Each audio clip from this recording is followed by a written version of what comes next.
What is up, Rad Potential YouTube? Welcome to the body shop.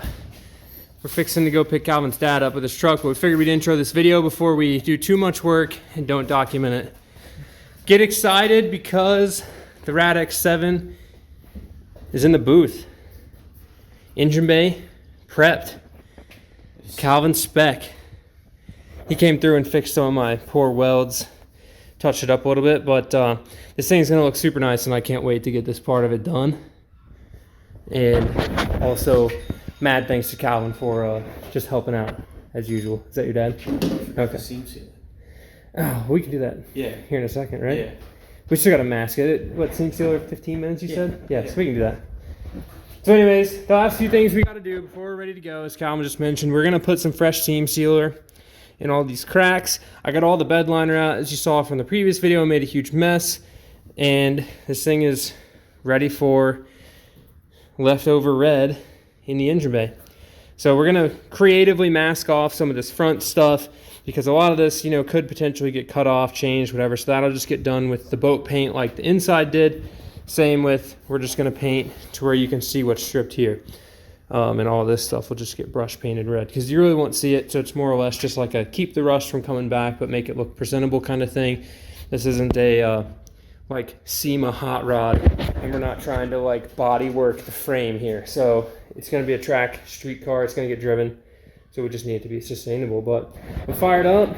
We're gonna have to get this whole Calvin acrobatic time lapse going on when he's crawling up and in and hopefully not touching all the paint and stuff. Yeah, it's gonna be the hard part. Testing your flexibility as a painter. Not touching anything. And then we'll get it all dialed. So got it up in the air and we got the front K-member and stuff out of it. And then if y'all watched the last video, you know what wheels we're putting on this, but we'll have the new wheels and tires and stuff on it after this. So up here at the shop, they've got a tire machine so we can bum the mounting and balancing. So, but yeah, let's get this thing painted.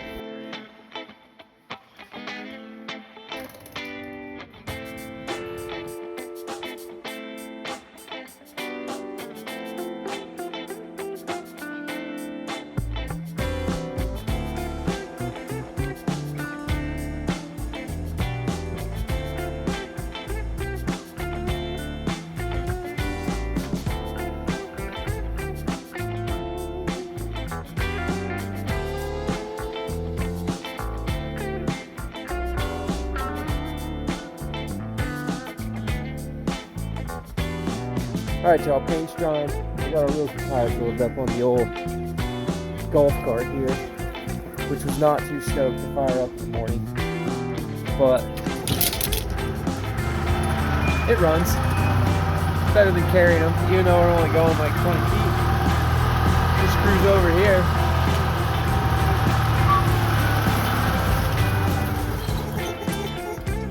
We're ready to rock.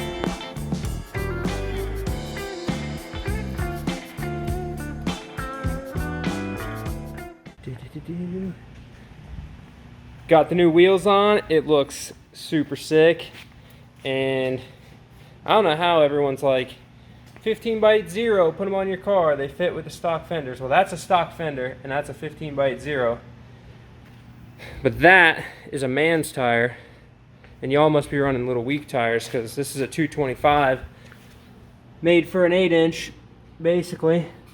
And we got, I mean, you could like pull that fender a little bit and then be, oh, it rubs whenever I G out in a corner, but on the track, if it's rubbing every corner, it's gonna pop the tire. So probably gonna chop that off and do a fender flare to make it fit pretty well for now. But the front's gonna fit great with all the camber. And the real question is, if you noticed, this side doesn't have center caps, and I think it looks way better without the center caps than it does with the center caps. I mean, the center caps look good, but like that's street car. The other side's more race car.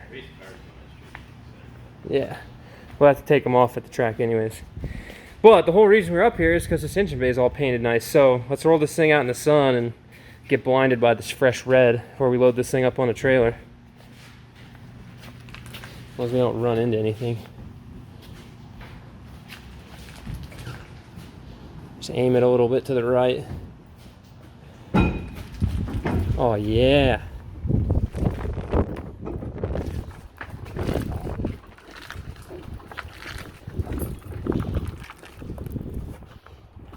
grab the brake.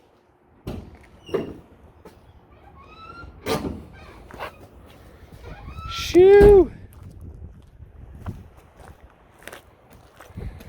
It's red again. Dude, it's red. Man, that bay looks so good. I don't know if y'all can see any of the sparkle in that, but this thing pops.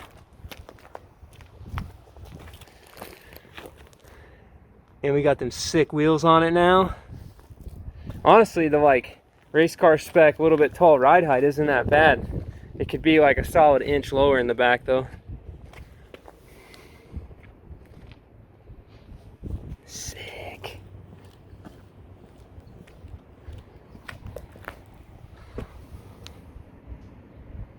Heck yeah.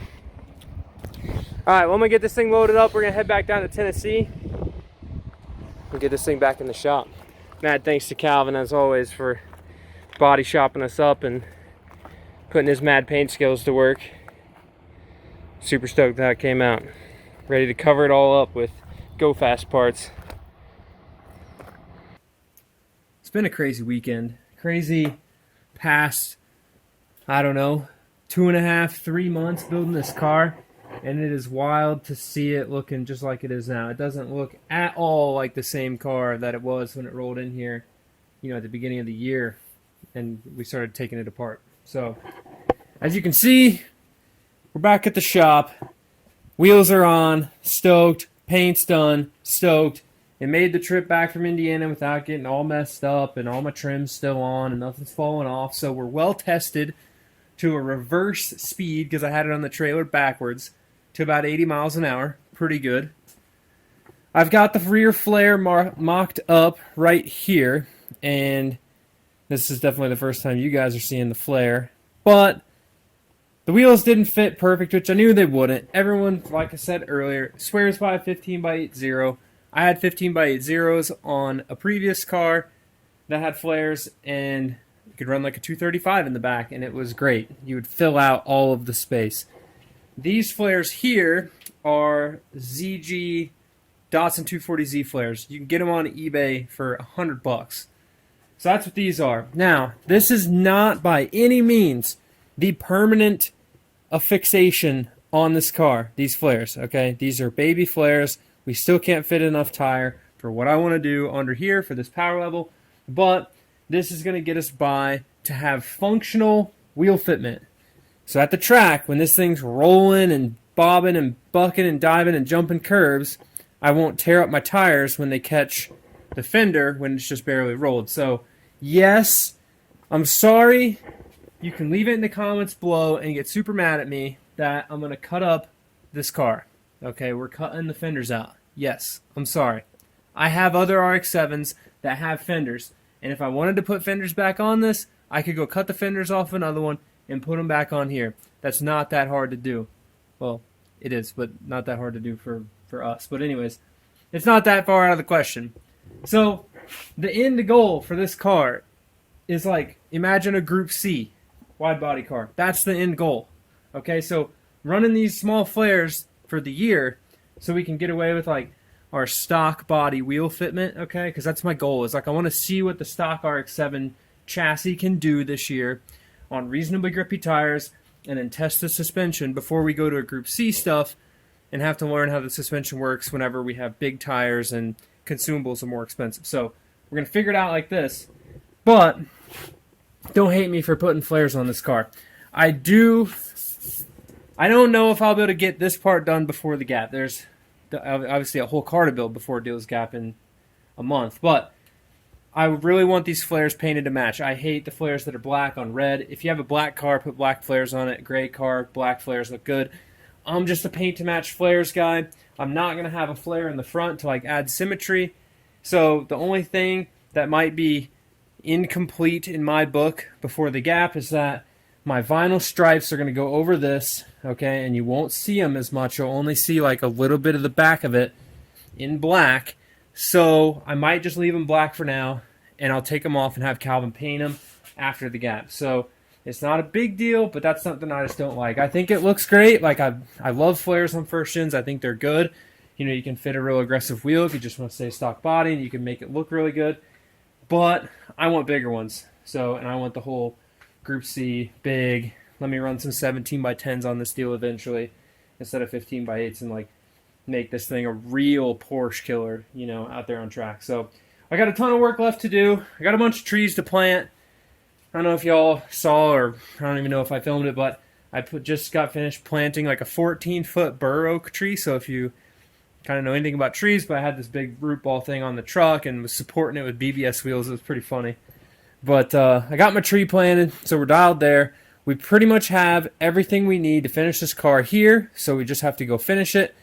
And I'm excited because in the next video, all the paint work will be done, and we'll be able to start doing the final assembly bits on this car. And it cannot come fast enough. So wiring, or I guess final paint, wiring, seats and interior, tune, or I guess probably tune, seats and interior, go to the Gap. Livery. Gotta have a livery too. So, thank you guys so much for watching. I hope you guys are enjoying seeing the transformation of this first gen. I know it's kind of redundant for all the people who have been here for a while to see another first gen get built, but if you don't know, these cars are kind of my passion. I really love these first gens. They're just such good little cars. Got a ton of character, ton of provenance. It's a sweet little race car, and I cannot wait to just tear it up in this thing and be the underdog in this deal. It's going to be so good. Everyone's going to think we just got this little street port 12A, and then they're going to see my big old hair dryer and all the flames coming out the back and the flares and stickies, and they're going to be like, oh, this guy came to play. So, thank you guys again so much for watching. If you want to learn more about this stuff, go check out the other videos on the channel. If you want to ask me any specific questions or just see stuff that happens, you know, like pictures of this before it came on YouTube, etc., and videos and whatever. If you have questions, chop on the Patreon. Super cool community over there. People asking questions, us trying to figure stuff out, and it's super fun. So with that, thank you guys a bunch for watching. Go check out the other videos. Subscribe. We'll see you in the next one. Keep it rad. Dog. Letty, you believe that we've owned that dually for 8 months? We've already put 12,000 miles on it. And you also believe, I'm not going to make you jump, you're wore out today. You also believe that this car has made 3 trips to Indiana for assortment stuff. And can you also just believe that this engine bay looks so sick? Can't wait to get the rest of this stuff red, get the interior. It's going to be great. Peace, guys.